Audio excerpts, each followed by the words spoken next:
بسم اللہ الرحمن الرحیم۔ قاعدے کے حوالے سے آج کا ہمارا یہ کلاس 12واں کلاس ہوگا، جس میں ہم مزید الفاظ سیکھنے اور پڑھنے کی کوشش کریں گے۔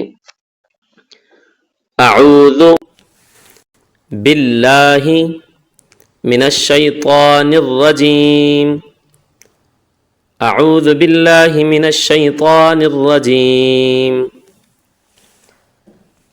بسم اللہ الرحمن الرحیم، بسم اللہ الرحمن الرحیم، رب زدنی علما، رب زدنی علما، اے اللہ میرے علم میں اضافہ فرما۔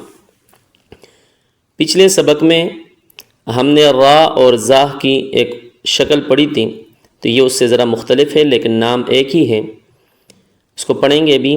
را، را تالو کے ساتھ زبان کو لگا کے اس کی آواز نکالا جائے گا، نکالنے کی کوشش کریں گے۔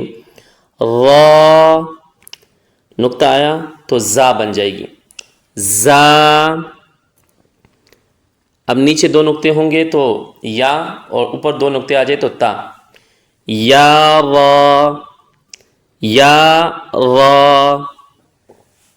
جی ماشاءاللہ۔ تا زا، تا زا۔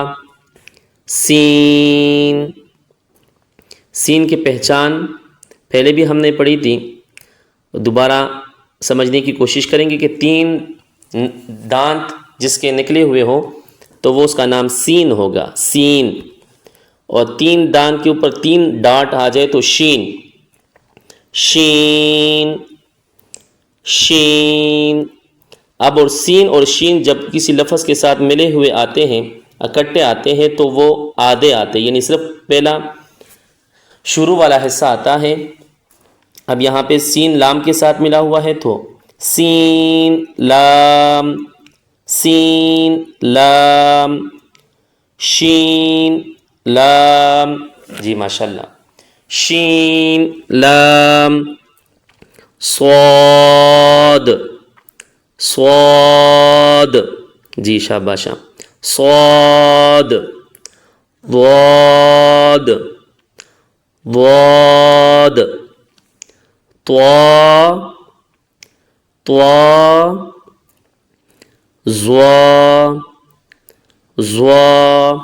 صاد اور ضاد، طا اور ظا میں صرف لکیر کا فرق ہے کہ اگر درمیان میں ایک لکیر آئے گی تو وہ طا بن جائے گی، اور ضاد اور ظا میں بھی یہی فرق ہے کہ لکیر کی وجہ سے لکیر نہ ہوگا تو ضاد اور لکیر ہو تو ظا۔